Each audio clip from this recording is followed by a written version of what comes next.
Welcome back to another episode of the Bodacious Rant, everyone, with Burn and Rye. I hope everyone's having a great holiday season so far. Happy Thanksgiving to all who celebrate it, and then to the indigenous people. I'm sorry. I shouldn't be celebrating, but you know what? I'm an uncultured swine. And it's Happy Turkey Day, everyone. Just food and like things like cornbread. I don't know. Every time you say Turkey Day, I always think of the Addams Family 2, where they're at the summer camp and the guys like doing a whole play dedicated to it, and the song is like Happy Turkey Day. And I just love her reaction. It's like, don't you want to see me realize my vision? Your play is under-dramatized. it's puerile and under-dramatized. You lack any structure or the rest of the Aristotelian unities.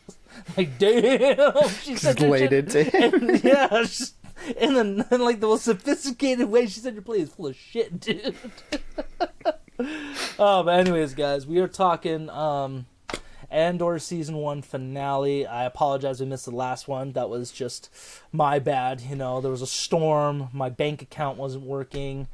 The dog barked. There's a lot of things going on. A lot of things happened. It was like the end of days.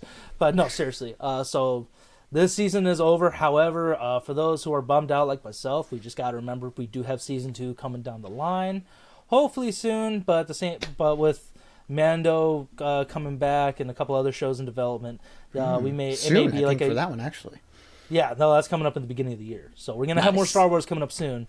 But actually, maybe not. Well, not super beginning of the year, but definitely within the first trimester of the year, first quarter.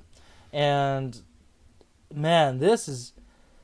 I mean, for the shows this year, this is easily one of the strongest endings to any show this year. And I think just shows in general. I've never, this has been a solid year. We had this one. We had House of Dragon, Peacemaker, The Boys Season 3, and Primal, which I know not everybody's seen. That's a very under-the-radar show. But if you like Samurai Jack, Dexter's Lab, just Genndy Tartakovsky work, that one's a great couple seasons to binge watch. It's all on HBO. But let's get down to brass tacks. As always, this is a spoiler episode. So, guys, as always, come on back after you've seen it, or just watch the whole season, then talk about it with us here. And as always, please give us a like, ring the bell, and subscribe. We appreciate the support. I know it's been a little not as loaded of a season as I thought it would be movies-wise, but we got some stuff coming out this week or this year. And again, Avatar 2 is getting closer, so I'm going to be more excited. I may paint myself blue. I don't know. The possibilities are endless. Yeah, if we get over 100 views and 1,000 likes and a bunch of subscribers, Ryan will paint himself blue for the Avatar review. Actually, you know what? Yeah, let's put that out there right now. If we get it to 100 subscribers by the end of this year, we get at least 1,000 views on a couple videos, the most recent videos, so go back and check some of those out. I will paint myself blue like an avatar and walk to the theater. People will see my reaction. I promise you, I will do that if we get that rally. So let's get that going. Anyways, man, I didn't realize again, this show has been such an emotional ride. I just didn't know it was gonna keep going. I should have lied to myself, but when Marva's hologram came on from B2, I was just like, "Damn it, Marva, you're right there, but you're dead." Oh man, but that speech got me jacked up. I don't know about you. I was like, I felt like I was in the crowd listening to her. She's like, "We were sleeping. I was sleeping. We just looked our own way, and then just if I could go back, I would fight these bastards." I was like, yes. Oh man, that was such a great, just everything, that speech, the setup of having the antagonists with the protagonist all in one space, basically, right, since where it started on Ferrix. It's yep, man, such great writing. I was just buzzing about that the whole episode. Yeah, again, the credit goes all to the writing throughout this whole season, man. It's been entirely consistent up until this point. You know, everything's like flowed so naturally, and the quality has maintained, you know, 100% of the way through, which is very surprising, you know, for a show like this, and for just any show in general. You know, it's hard to keep up that same level for, you know, over the course of 12 episodes, and this show did that. And, you know, setting all our characters up from the beginning, you know, in episode 1, and then what last week's episode did so well was, you know, laid the table basically of why all our characters are now coming back to Ferrix. You know, why everyone has their own reason for coming back, and it's basically all because, you know, Andor's going to be there for the funeral of his mom. You know, so they're all counting on him being there, and they all want him for one reason or another. You know, so yeah, to get that crescendo, you know, this awesome build up that we've been like leading to in the last couple episodes is like. One thing this show really nails is the payoffs, you know, to those, like, all that build up, you know, with the escape in episode 3, and then the heist in episode 6, and, you know, the prison break in episode 10. It's like, man, we've just been getting like so much like great stuff, like, you know, payoffs to a lot of the groundwork that's been laid off. And yeah, and in this episode, it's no different, man. Like, once that speech starts playing, and, you know, like, she's riling up the crowd again, we're all there with her. Like, just like you, I was, like, really into it. Like, man, like, I would go to war, you know, after this, like, message, too. And it was just all played so perfectly, man. I couldn't have asked for anything better. It's just such a great show, dude. This was the perfect... I couldn't agree more on everything you just said. This was a perfect episode to really show where the rebellion was going. That this is the beginnings of it. And I love that he finally started listening to what was that guy's name from the heist, the true believer? It was Nemec. He finally started listening. I thought it was like a book, but it was just an audio recording of his manifesto. So it's like, oh, okay, this is the Andor where he's finally coming into himself as a rebel. So that was just so intense, this whole episode, him sneaking around trying to get Bix back, which I was worried. I thought she was gonna like be so manipulated and so just downtrodden that she was going to cause a fight not to leave, just because she's like, they'll get angry if I leave. Like, who gives a shit? Let's go. You're done. Like, we're done here. So I was a little scared for that for a minute, but once that one dude made that homemade bomb and just threw it in the... Oh my god, that was such a great... Now, like, a literally and figuratively an explosive scene, just because it started that off, and the chain reaction of the grenades setting everything else off. It was like, oh shit, the rules are over, everything's done, it's chaos, run! Yeah, it's like kind of reminiscent of I forget where it took place, but, you know, basically the shot that started, you know, the you know, what was it, the Civil War? What was it, the Civil War or the Revolution War? I don't remember which one, but yeah, you know, like, this was that moment, you know, him like throwing the pipe bomb basically into the crowd of you know, Imperials that was there. It's like, that's it. Like, this is full-on war now. This is full-on rebellion. You know, everything, you know, the other characters have been doing behind the scenes, like Luthen and Dedra. And Dedra, it's like now it's all like come to a head. You know, like now it's like this is out in the open for everyone. Like, this is the first. I guess we can consider this like the first battle of, you know, of this rebellion that's going on, and essentially it's kind of a massacre, you know, because, you know, the Imperials are the only ones with weapons here. You know, they have blasters, and everyone else is like fighting with whatever they can get their hands on, and we see a lot of the characters get shot and killed there, like in this little town square. So yeah, this is like the first moment that I think we're gonna see, you know, the story of what happened here on Ferrix, of, you know, these people rising up finally against the Empire. That's gotta like have a butterfly effect to, like, you know, people on like other worlds and other planets and stuff. Like, this seems like that moment for everyone. Like, it seems like the Aldhani heist was like the spark, you know, like, okay, like, maybe there are people out there that can, you know, take the fight to the Empire. This is like the full on, like, the thing's ablaze now. Like, things are happening now. Like, people are fighting back finally after years and years of like what Marva said, of just sleeping, you know, just pretending like the enemy's not there, and now they can't do that anymore. No, this is the Empire's reckoning, and I really think everything in this episode showed that, okay, your guys' days are kind of numbered. There is no more Empire control. Good fucking luck surviving. And I wouldn't say it was a complete massacre. Like, once they did start firing off, it was definitely like, okay, they're starting to win that fight, but in the end, the people were fucking them up, especially Bodacious, man. Like, when he just used Marva's brick to beat the shit out, I was like, yeah, fuck yeah, let's do it. I thought that was great. I was really hoping Dedra was gonna get torn apart. I mean, that's I know, fucked up to right? say, but it's like, oh, you bitch! This is exactly what you get. Instead, fucking what's his Cyril? name again? Cyril. Yeah, it's funny. Cyril and Krieger are both characters from Archer, so I forgot. I tried not to think about that. I tried to associate with that, but he ends up saving her, and they have a very sexually tense moment where she's like, "You like, I should." He's like, I came for you. Like, oh god, okay, you psychos, you deserve each other. That was great. Sergeant Moss just kind of like giving up all hope by the end of the Empire. Just him drinking on the steps, like, all right, well, I'm done. That's it. You know, we're not doing this anymore. Yeah, just kind of like we went through it once, it didn't work out.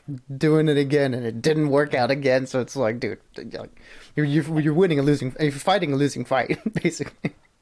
And Cinta and Vel, they were interesting too. Like, I could definitely feel Vel not really in it this episode. She's kind of, I think, done with the rebellion at this point. But Cinta stabbing Dedra's assistant, just like, he thinks he has the drop on her, and she just Assassin's Creeds him. Just, oh, what are you doing? It like, and just leaves him in the dark room. I was like, that's badass. Well, that's one check mark. We got one less Imperial officer to worry about. That was definitely a fist pump moment for me. I was like, yes, get him! Like again, like, they did such a great job of making me hate these characters throughout, you know, this season. So now when bad things are happening to them, I'm rooting for it. You know, like you, I was like, I hope Dedra like gets her comeuppance, you know, in the same way that Cyril did in the first episode. You know, she's getting it now. Like, but I just hope they was like take her out. I was like, get that. But no, he had to come in and save her. She was getting her ass beat. Like, I just like that all these Imperial officers that are so obsessed with control and, you know, just keeping their heels down on these people. It was like, fuck that. There's more of them than there are you. So, and they showed that. So that was so well done. Luthen, and I was really thinking about it, I loved Luthen's story throughout this one, that he's neither a villain nor a hero. He's just, you know, like almost like a puppet master, like just pulling so many strings that it's like, it's hard to tell, are you a good guy or you're bad? And it's like, I have my own. That was, I think, the whole point of the show, is that everybody has their own vision of what they want in life. You know, he is fighting for the rebellion, but we still really never found out what his true motivation is. You know, obviously he lost a lot of things, like from a couple episodes ago, to drive him to this point, but we still don't know. But I think hopefully we'll explore that more in season 2. But that moment of like him looking out, you know, across like all the chaos that's happening, it's kind of like emblematic of, you know, like, yeah, he's working behind the scenes to get things like this happen, but once they come to a head, it's just too much for any one person to control. You know, like, it's a beast that, you know, he can't tame. You know, this full-on rebellion when people are rising up is like, you know, once that's happened, it's full-on chaos. And yeah, he can help it get to that point, but once it gets there, it's like he's just another person, you know, in the crowd. Yeah, I mean, he does have a badass ship that we saw in the last one, but in the end, he can only do so much. And it's like that fire of the rebellion. Yeah, he set the sparks, he placed the explosives, but once the fire goes, he's like has no control, and it's like you're almost worthless at that point. But I'm glad that he got Bix out of there, Bassos out of there too, and B2, which when they knocked him out, I was like, you fuckers, how dare you knock down that droid? Like, you assholes. But I'm glad he got okay, and it was just like, man, I never cared so much for a droid since this show. Like R2 is great, C-3PO is great, you know, BB, like the other droids are cool, but nothing have I ever felt a connection with this guy. And just him saying, you're not coming with us? He's like, no, like, you got to take care of Bix and Bassos. Like, I'll find you. And he's like, you always say that. It's like, oh. But even she knew, like, no, he'll find us. Like, he'll be there. It's like, yes, I will. I'm coming back. This is his rebellion crew, I hope, for season 2. Because Bassos is the muscle. Bix is his right-hand woman. B2 is his droid. And that one lady, the daughter of Ferrix, she's their pilot. It's a beautiful setup, in my opinion. It's a good team there, yeah, for sure. And that last moment of Luthen and him was so great. Just, you know, I'm making it easier for you. Like, just kill me or take me in. Like, I'm kind of done. Like, I've already got the people I care about out, so it's either you bring me into the rebellion or just end it, because I'm not stopping what I'm doing. And that smile that he gives, like, all right, like you got my attention. It's like, yes, of course he's gonna live on. So I'm curious if he either kills Luthen or if Luthen will take him under his wing more so he can keep the rebellion going. And I honestly wouldn't be surprised if he learns more from Luthen because how cutthroat he was by the time Rogue One started, you know? Oh yeah, for sure. Like it's cool that we've finally gotten to this moment where, you know, Cassian is there's nowhere to run anymore, and now he's fully embraced that. It's just like, okay, now all that's left is this fight. You know, I have, like, you know, the people close to me, they're away and safe now, and, you know, Marva, you know, she's passed on, but she also had this belief in me that I can be this, you know, this not necessarily a leader, but someone who can affect change at some point, you know, within like some sort of like rebellion or something. And yeah, you know, him, you know, listening to Nemec's manifesto and you know, going to jail and then seeing everything that's happened there. All of this like great character work that's been peppered in, you know, throughout this season, has finally gotten him to the point that we've been hoping for a while. Like, okay, let's see how he gets there. You know, what gets him to be this like rebel spy that we see in Rogue One, and this is that moment now where he's finally, you know, he's accepting the call to action, you know, like a lot of the people did there in that town square. He's doing it now. Like, okay, I know you're after me because I'm technically a loose end, because the first time you recruited me, you know, like I made off with the money because I was really only looking out for myself at that point. And now he's in a different space where he's caring about others more. You know, he's gone through this journey where he's had to, you know, work with people and you know, care about them too. So now he can give himself to a greater cause. So yeah, all this great character work for Andor is so good. And this moment was that all to a head. Yeah, he fights on in Marva's memory, which is like, I'm so glad they went that route, because if he went more broken, I would have been like, fuck, this is just depressing. But the fact that he kind of found, like, he got the fire lit under him is like, yes, all right, now I know what to do. Like, I should have been doing what Marva's wanted this whole time, because it's like, there's more out there than just myself. Speaking of which, I fucking, like, with that last little credit scene, we fucking called it. Where when they're in prison, there's working on those little 6-pronged things. We find out, which was such a really cool shot. I like that it was zoomed out, kept zooming out, but those little things are all connectors or laser points for the Death Star. Mm-hmm. And it's like, God damn, Galen Erso. So it just makes it almost a more fucked up thing that he was a part of in Rogue One. Like, dude, you created this machine for the Empire, and I know you were trying to undermine them, but it's like, at the cost of all these people's lives and all the suffering and stuff. It's like, fuck. It's just such a dark thing, you know? And then when it's like kind of all getting put together, it's like, oh, they're almost done. But given, like, we still have a couple more years before they completely finish it and it's operational. So, oh man, just such a great way to end this, and I cannot wait long enough for season 2. Luckily, again, we have Mando season 3 coming up soon, so at least that'll tame the Star Wars hunger for a bit. Mm-hmm. And such a great like choice to like, I mean, that's it's a post-credit scene, like it's a little tease, you know, for everyone that's like been invested in the show and has been asking these questions, you know, like you and I have. But it's so funny that last 5 seconds, you know, they're just that quick little shot of, you know, the Death Star being put together. That's the most Star Wars this Star Wars show has been this whole season, you know.